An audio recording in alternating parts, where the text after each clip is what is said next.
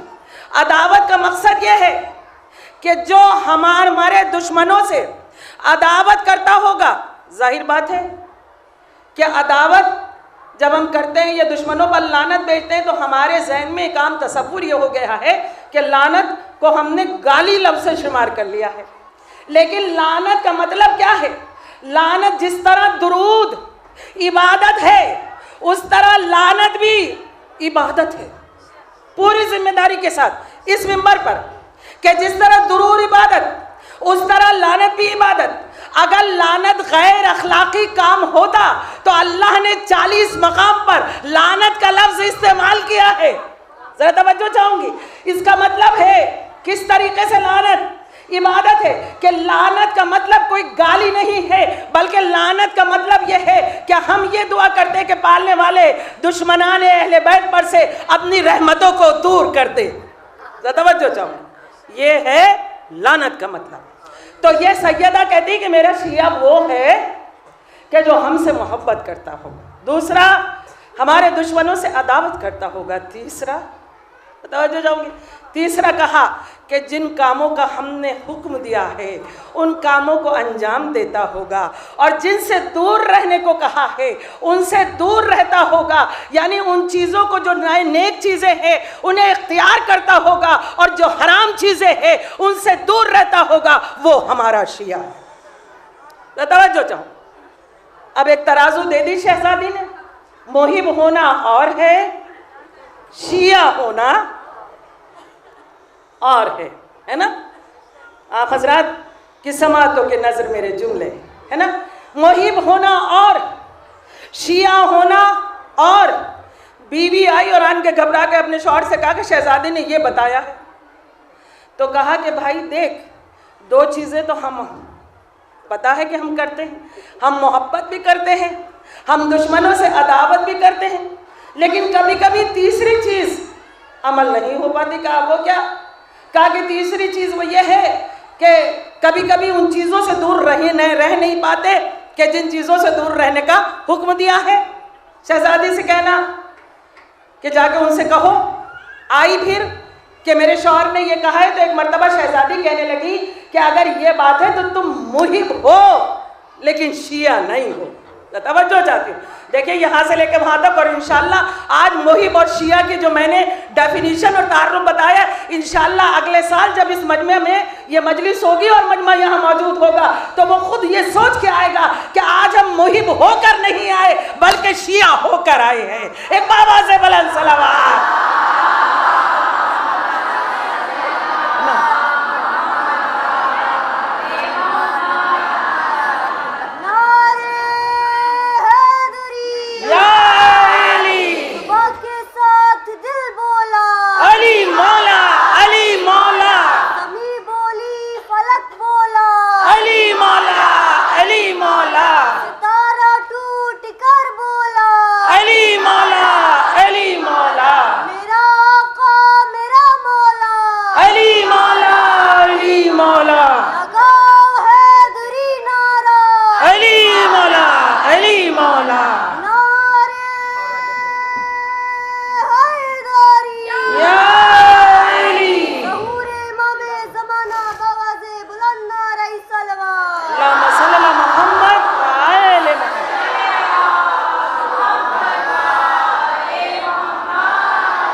दुलईपुर के इस तारीखी इमामबाड़े से इस प्रोग्राम की आखिरी मजलिस में फातिमा के शिया मेरे साथ अपनी पूरी तवानाई और कुव्वत के साथ नारे हैदरी लगाएंगे। नारे हैदरी, हैदरी, हैदरी, नारे सलावत।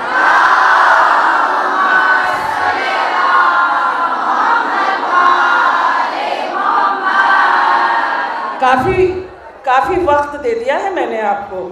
अगले साल तक के प्रोग्राम के लिए 1 साल का वक्फा बहुत है इस बात को करने के लिए कि मुहिब हैं या शिया हैं, मुहिब हैं या शिया हैं।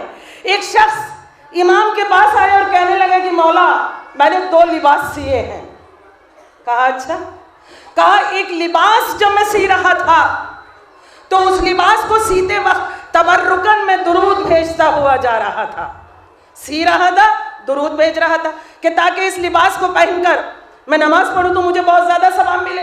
और जब मैं दूसरा लिबास पहनना सी रहा था तो मैं सी रहा था और दुश्मने अहले बैत पर लानत भेज रहा था। तो बताइए मौला के कौन सा लिबास पहनकर नमाज पढ़ूं कि जो ज़्यादा सवाब मिले? आपने कहा कि वो लिबास कि जिसको सीते वक्त तू दुश्मनाने अहले बैत पर लानत भेज रहा था, उस लिबास को पहनकर नमाज पढ़, तुझे ज़्यादा सवाब मिलेगा। एक बाबा से बुलंद सलावत।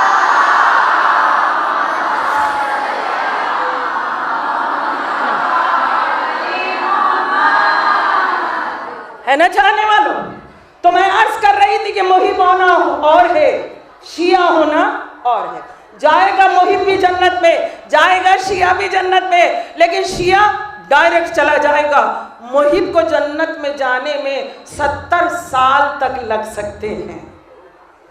जरा तवज्जो चाहती हूँ चाहने वालों, क्या कहना शहजादी तेरी अजमत का, कि कहा कि जाएगा मुहिब भी जाएगा शिया भी, लेकिन हाँ यह है कि मैं ये नहीं कह सकती। शहजादी कहती है 70 साल भी मुहिब को लग सकते हैं जन्नत में जाने के। अब आप क्या कहना शहजादी का? अब आप जब भी कोई अमल करें तो ये सोच लें कि ये अमल हमें कहीं ऐसा तो नहीं है कि शिया होने से दूर कर दे और शहजादी को वहाँ खड़े रहना पड़े 70 साल तक, कि वो शहजादी उस वक्त दाखिल होंगी। तवज्जो चाहूँगी, एक बाबा से बुलंद सलावत।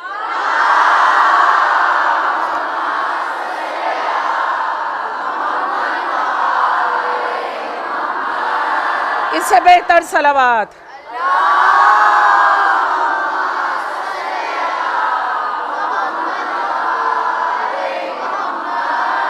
इससे बेहतर सलावत।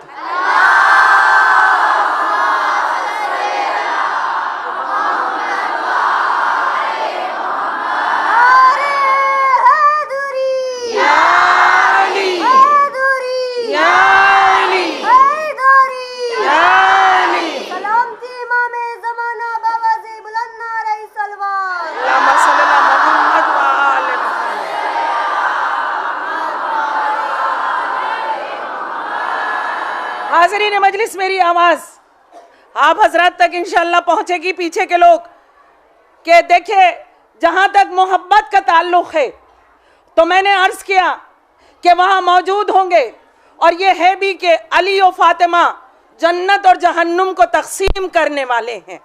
सबका तसव्वुर यही है कि अली और फ़ातिमा जन्नत और जहन्नुम को तकसीम करने वाले हैं। तो चाहने वालों, एक फ़ारसी के एक शायर ने अपने एक शेर में लिखा कि अगर मालिके महशर अगर अली हैं तो फिर कोई नुकसान नहीं, इसलिए कि अगर मालिके महशर हैं तो अगर अली वहाँ मौजूद होंगे तो बख्श दिए जाएंगे, जन्नत में जाएंगे, चाहे कितने भी गुनाह कर लें। तवज्जो चाहते हो। और ये शेर कहने के बाद शायर ने एक दिन ख्वाब में देखा कि मौला अली आए हैं, और आने के बाद कहते हैं कि तूने पहला मिसरा तो सही कहा कि मैं शाफ़े महशर हूँ, मेरा मामला महशर में है, लेकिन तू दूसरे मिसरे की इस्लाह कर ले। और वो इस्लाह इस तरह मेरा मौला कहता है कि ये मत लिख कि अगर अली मालिके महशर है तो शाफ़े महशर है तो जितने चाहे उतने गुनाह कर लो, नहीं, बल्कि दूसरे मिसरे को इस तरह लिख कि अगर अली को चाहते हो और अली शाफ़े महशर है तो फिर अली के चेहरे को देखो और अपने गुनाहों को कम करो। जरा तवज्जो चाहने वालों, देखिए मौलाए कायनात की फजीलत हमारी और आपकी नज़रों में ही नहीं है, बल्कि मेरा मौला तो वो है कि फ़खरुद्दीन अहले सुन्नत के मुफस्सिर, बहुत बड़े मुफस्सिर जिन्होंने तफसीर कबीर एक किताब लिखी है, उसमें फ़खरुद्दीन लिखते हैं कि अली वो है, मुबाहिले की आयत पर रोशनी डालते हुए लिखते हैं कि अली वो है जो नफ्से रसूल है। देखिए फ़ातिमा की अज़मत मुझे बयान करना है। अली वो है कि जो नफ्से रसूल है। नफ्से रसूल किसे कहते हैं? नफ्स किसे कहते हैं? कि यानी जो रसूल में था, जो रसूल के नफ्स में था, वही सब कुछ अली में है, इसीलिए अली नफ्से रसूल है। ज़रा तवज्जो चाहती हूँ, यानी अव्वल से आखिर जो कुछ नफ्से रसूल में, वो नफ्से अली में। अब ज़रा तवज्जो की तालिब हूँ कि लिखते हैं फ़खरुद्दीन के यही नहीं, बल्कि अली वो है कि अगर आदम का इल्म, नूह की अज़मत है ना, इब्राहीम की खलत, मूसा की हैबत, ईसा का तक़वा अगर देखना है तो अली में देखो। ज़रा तवज्जो चाहती हूँ, ये है या नहीं है? आप हजरात वाकिफ़ हैं, अली की ज़ात वो ज़ात है कि जितने तमाम नबियों के कमालात हैं वो सब ज़ात अली में नज़र आते हैं। अब मुझे दूसरी हदीस का रुख करना है कि इधर रसूल कह रहे हैं कि अगर अली ना होते तो फ़ातिमा की बराबरी करने वाला ना होता। देखिए आपकी समातों के नज़र मेरे ये जुमले हैं, खुदारा इन जुमलों को रायगा मत जाने दीजिएगा कि इधर फ़खरुद्दीन लिखते हैं, अहले सुन्नत के मुफस्सिर लिखते हैं, अहले शियत की तारीख लिखती है कि जो तमाम नबियों में कमालात, वो सारे कमालात अली की ज़ात में। उधर रसूल कह रहे हैं कि अगर अली ना होते तो फ़ातिमा की बराबरी करने वाला ना होता। इसका मतलब है कि अली फ़ातिमा की बराबर है, तो अगर अली में आदम का इल्म है तो फ़ातिमा में भी आदम का इल्म है। अगर नूह की अज़मत अली में है तो फ़ातिमा में भी नूह की अज़मत है। अगर मूसा की हैबत अली में है तो फ़ातिमा में भी मूसा की हैबत है। अगर ईसा का तक़वा अली में है तो फ़ातिमा में भी ईसा का तक़वा है। यानी चाहने वालों, जो कमालात अली की ज़ात में है वही कमालात फ़ातिमा की ज़ात में भी है। एक बाबा से बुलंद सलावत।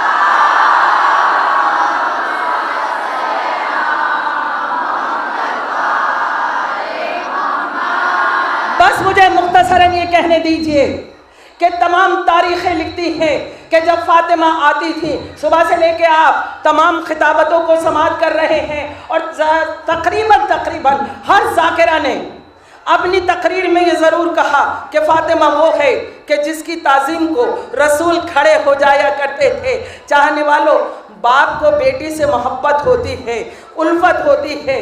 कोई बाप बेटी की ताज़ीम को खड़ा नहीं होता, लेकिन रसूल अगर फ़ातिमा की ज़ात के लिए खड़े होते थे तो उनके अखलाक, उनका किरदार, उनकी अज़मत, उनकी शख्सियत की मानवियत को नज़र में रखते हुए रसूल ताज़ीम को खड़े होते थे। तो बस मुझे कह लेने दीजिए कि अगर रसूल ताज़ीम को खड़े हो रहे हैं तो आदम भी रसूल ताज़ीम को खड़े हो रहे हैं, इब्राहीम भी ताज़ीम को खड़े हो रहे हैं, मूसा भी ताज़ीम को खड़े हो रहे हैं, ईसा भी ताज़ीम को खड़े हो रहे हैं। यानी 14 मासूमीन में अकेली एक फातिमा मासूम कि जिसकी ताज़ीम तमाम नबी कर रहे हैं। एक बाबा से बुलंद सलावत।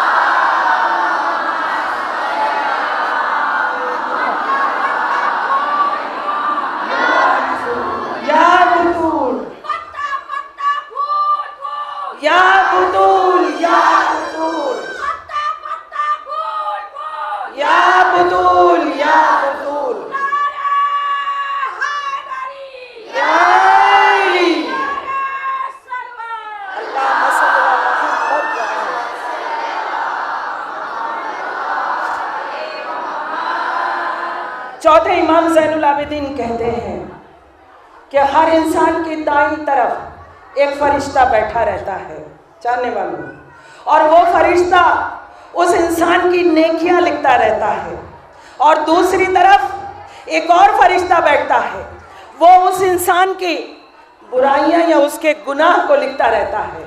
तो चौथे इमाम कहते हैं कि दो फरिश्ते एक इंसान के दोनों कांधों पर एक नेकियां लिख रहा है, एक गुनाह लिख रहा है। आठवें इमाम कहते हैं कि मैं कोई ऐसा अमल बता दूं कि जब एक ही वक्त में दोनों फरिश्ते मसरूफ हो जाए। कहा मौला बताइए वो क्या अमल है? तो मेरा मौला कहता है कि बुतूल के दुश्मनों पर लानत भेज दे ताकि तेरे दोनों फरिश्ते मसरूफ हो जाएंगे। नेकियां लिखने वाला नेकियां लिखेगा, गुनाह मिटाने वाला गुनाह मिटाता रहेगा। एक बाबा से बुलंद सलावत।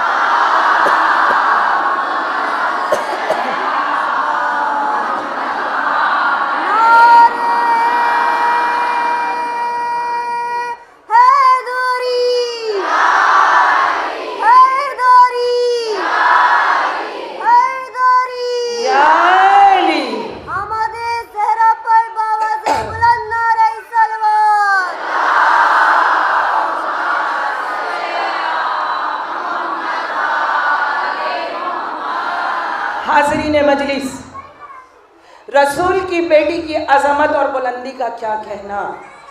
किसी शायर के ये 4 मिसरे मैं आपकी नज़र कर रही हूँ। है अली और भी किरदार में हैदर के सिवा, है अली और भी किरदार में हैदर के सिवा, फातिमा कोई नहीं बिन्ते पैगंबर के सिवा, फातिमा कोई नहीं बिन्ते पैगंबर के सिवा। और किस में हिम्मत के रखे मोहरे नबूवत पर कदम, किस में हिम्मत के रखे मोहरे नबूवत पर कदम। तेरे बच्चों के अलावा तेरे शौहर के सिवा, तेरे बच्चों के अलावा तेरे शौहर के सिवा। ये है कायनात की शहजादी का मकाम। चाहने वालों, दामने वक्त में गुंजाइश नहीं, मगरिब बहुत करीब है, लेकिन बसा बजरात से इतना बयान करना चाहती हूँ। वो फातिमा के बाद वफ़ात रसूल जिस पर बहुत जुल्म उठाए गए।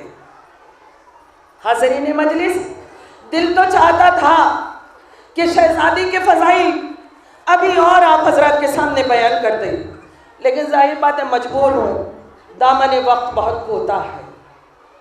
फातिमा वो है कि जिस पर बाद वफ़ात रसूल मसाइब की इंतहा न रही। कौन फातिमा थी कि जिसको बुतूल भी कहा जाता है। बुतूल के मायने क्या है? कायनात में 2 को बुतूल का लक़ब दिया गया, एक मरियम को और एक फातिमा को।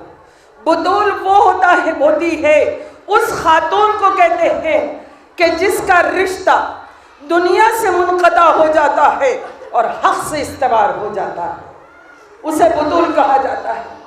दो को बुतूल का लक़ब मिला, एक मरियम को और एक फातिमा को। फातिमा को एक और भी लक़ब मिला, फातिमा का नाम ज़हरा भी था। फातिमा का नाम ज़हरा भी था। कौन ज़हरा? मर्ज़िए परवरदिगार को ज़हरा कहते हैं। नबुव्वत के हाथों पर लकीरों का नाम ज़हरा है, तनवीर इमामत का नाम ज़हरा है, मार्फत विलायत का नाम ज़हरा है, मादर हसनैन का नाम ज़हरा है, मर्ज़ी माबूद का नाम ज़हरा है। जानने वालों, ये वो ज़हरा है, ये वो ज़हरा है। बस एक मकाम और शहज़ादी का बयान कर दूं और उसके बाद मैं मसाइल पर आऊँगी। जनाब ज़करिया अपने घर से रोज़गार की तलाश में निकले। 3 दिन तक रोज़गार की तलाश की, लेकिन कोई रोज़गार ना मिला। और जब घर में आए हैं तो क्या देखा कि मेहराब में मरियम है और सामने खाना रखा हुआ है। आपने पूछा, मरियम ये खाना कहाँ से आया? आपने फरमाया कि अर्श से आया है। तवज्जो जाती हूँ, देखिए मकाम सैयदा देखे, मकाम सैयदा देखे, दोनों को बुतूल का लक़ब दिया गया, मरियम को भी और फातिमा को भी। मरियम ये खाना कहाँ से आया? कहा ये खाना अर्श से आया है। तो जानने वालों, एक जुमला, इसको रायगा मत करिएगा, मेरा जुमला बहुत अहम जुमला मैं आपकी नज़र कर रही हूँ कि जिसको खाना जन्नत से आए उसे मरियम कहते हैं, और जो खाना अर्श पर भिजवाए उसे फातिमा कहते हैं। एक बाबा से बुलंद सलावत।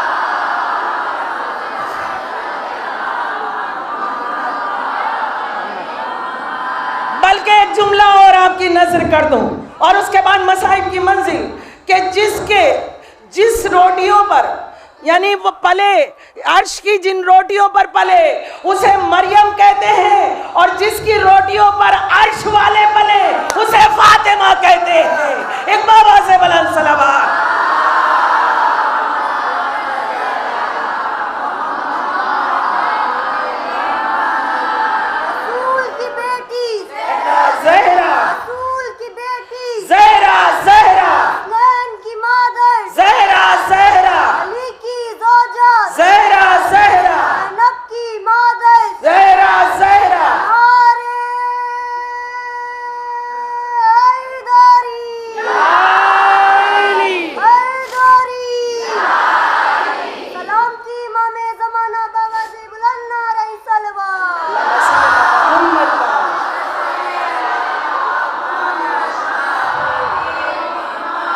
बस आने वालों 5 मिनट मैं सिर्फ मसाइल के लूँगी और इंशाअल्लाह वक्त मुकर्रर पर अपनी मजलिस को ख़त्म कर दूँगी। बाद वफ़ात रसूल शहज़ादी पर बहुत जुल्म उठाए गए। चाहने वालों, किसी ने मौला अली से पूछा कि मौला अली, एक शौहर के लिए सबसे अज़ियतनाक लम्हा क्या होता है? मेरे मौला ने दीवार पर सर रखा और बहुत बुलंद आवाज़ में रोने लगे। आपने से पूछा, मौला रोने का सबब क्या है? आपने फरमाया कि जिस शौहर के सामने उसकी ज़ौजा को अज़ियत दी जाए और शौहर कुछ न कर सके, इससे ज़्यादा अज़ियतनाक लम्हा क्या होगा? फातिमा दीवार और दरवाजे के दरमियान थी, अली देखते रहे, कुछ न कर सके। हाज़रीन मजलिस, आपकी आवाज़ें बुलंद होने लगी। खुदा आपकी आवाज़ों को सलामत रखे, खुदा आपके पुरसे को कबूल करे। शहज़ादी, जितने भी लोग यहाँ पर आए हैं, शहज़ादी तुम्हें साहिब असर का वास्ता कि हर चाहने वाले को बामुराद भेजना। आइए पुरसा दे ले ऐ अज़ादारान इमाम हुसैन। शहज़ादी का अजब आलम था, अपने बाप को रोया करती थी। कोई औरत ऐसी होगी कि जो ये खुद दुआ मांगे पालने वाले, अब मुझे मौत दे दे। 18 साल की उम्र है, शहज़ादी दुआ मांग रही है, पालने वाले अब मुझे मौत दे दे। अरे लोगों ने अली से आन कर कहा, अरे अली, फातिमा को रोको, इनके रोने से हमें अजियत होती है। फातिमा से कहो इतना ना रोया करे। एक मर्तबा शहज़ादी ने मौला अली से कहा, ए अबुल हसन, बाबा पर रोना तो रुक नहीं सकता, लेकिन हाँ मैं इतना करूँगी, एक दिन मदीने में रोऊंगी, हाय हाय हाय, और एक दिन मदीने से बाहर जाकर रोया करूँगी। चाहने वालों, फातिमा ने ये मामूल बना लिया था, एक दिन मदीने में रोती थी, एक दिन मदीने से बाहर जाकर रोती थी। एक दिन मदीने से बाहर जब रोकर आई तो फातिमा के चेहरे पर तमाज़त के आसार थे। मौला अली ने पूछा, फातिमा क्या हुआ, तुम्हारे चेहरे पर ये तमाज़त के आसार क्यों हैं? चाहने वालों, कलेजे को संभाल लो, ना सुना जाएगा। रसूल की बेटी ने फरमाया, ऐ अली, आज वो पेड़ काट दिया गया जिसके नीचे रसूल की बेटी अपने बाबा को रोया करती थी। ऐ फातिमा के चाहने वालों, फातिमा पर मसाइब की इंतहा हो गई है। बादे वफाते रसूल बिलाल ने मदीना छोड़ दिया था। बिलाल मुहिब्बे अहले बैत थे, मदीना छोड़ा सीरिया चले गए, है ना, नहीं बर्दाश्त कर पाए वफाते रसूल को। सीरिया में एक दिन सो रहे थे कि ख्वाब में रसूल खुदा को देखा तो बिलाल से कह रहे हैं, बिलाल तू भी भूल गया मेरे अहले बैत को? ऐ बिलाल, क्या तू जानता नहीं कि वो मेरे अहले बैत हैं? बिलाल, तुझे मालूम नहीं वो अहले बैत हैं कि आयत ततीर के नाजिल होने से पहले तेरे रसूल ने 6 महीने तक दरे सैयदा पर आकर अहले बैत कहकर सलाम किया है। ऐ बिलाल, तू भी भूल गया अहले बैत को? बिलाल सोकर उठे, सोचा कि रसूल मुझसे नाराज है, मदीने का रुख किया, मदीने में आए, मदीने में खबर आम हो गई, सैयदना बिलाल आ गए हैं। चाहने वालों, बिलाल ने हसनैन को देखा, दौड़कर गले से लगाया, हसन को इस कांधे पर बिठाया, हुसैन को दूसरे कांधे पर बिठाया, मदीने में चले। लोगों ने कहा, आप तो खुद सरदार हैं, आपने हसन और हुसैन को कांधे पर क्यों बिठाया है? बिलाल ने कहा, भूल गए, ये तो बिलाल का कांधा है, अरे ये तो दोषे नबुव्वत पर सवार हुआ करते थे। चाहने वालों, ये आवाज़ फिज़ा के कानों में गई कि बिलाल तशरीफ़ ले आए हैं। एक मर्तबा फिज़ा ने जनाब फातिमा से कहा, शहज़ादी बिलाल आ गए। फातिमा ने कहा, फिज़ा बिलाल से फातिमा का सलाम जाकर कह दो। हाज़रीन मजलिस, एक सलाम मदीने में फातिमा ने बिलाल को कहलाया, दूसरा सलाम करबला में सानिए ज़हरा ने हबीब को कहलवाया था। ऐ अज़ादारान इमाम हुसैन, अजर को मिलल्लाह, ना रुलाए आपको किसी गम में सिवाय गम हुसैन के। इसके बाद आपके दरमियान शहजादी की शबीह जनाजा होगा। आपको मालूम है ज़ैनब भी यहाँ मौजूद है, कुलसूम भी यहाँ मौजूद है, वक्त का इमाम भी आया है, खुद रसूल आए हैं, खुद अली मौजूद है, तमाम मासूमीन आ चुके हैं, इसलिए कि मासूमा का जनाजा उठेगा। हाज़रीन मजलिस, आप पुरसा दीजिए, हक़ पुरसा खूब अदा कर रहे हैं।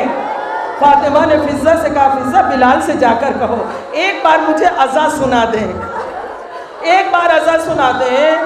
फिज़ा गई, बिलाल, शहज़ादी कहती है एक बार अज़ा सुना दीजिए।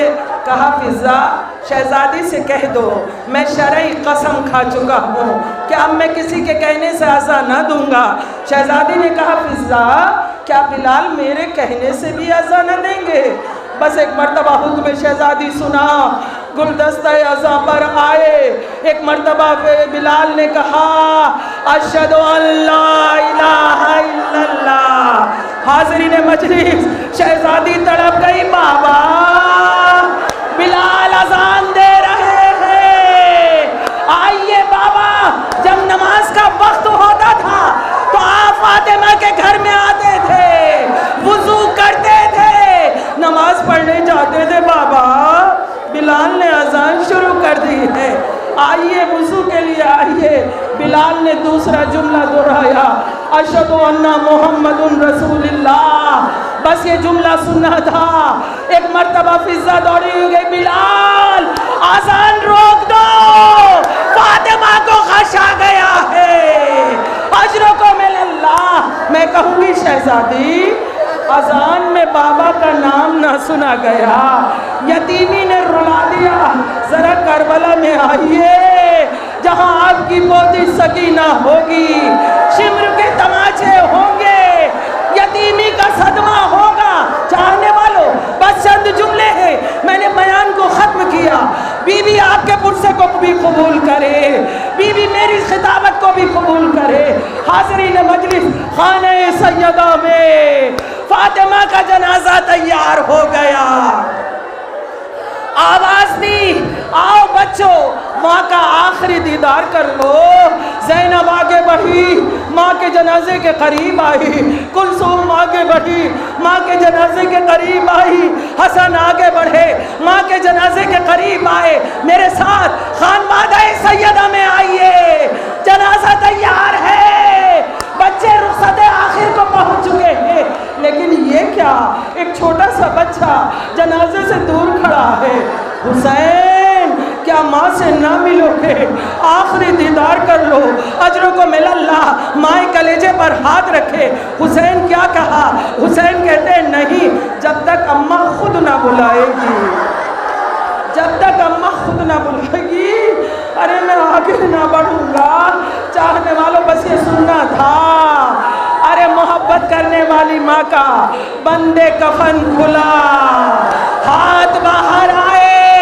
ऐ मेरे हुसैन, आ मेरे कलेजे से लग जा, मेरे लाल हुसैन माँ की लाट से लिपट गए। चाहने वालों, आज हमने भी अरे जनाज़े शहजादी कौन अपने कांधों पर उठाया है। आइए ज़ैनब को पुरसा दे, आइए कुलसूम को पुरसा दे। ऐ शहजादी, हमारे पुरसे को कबूल कीजिए। अला लानतुल्लाहि अला कौमिज़ ज़ालिमीन।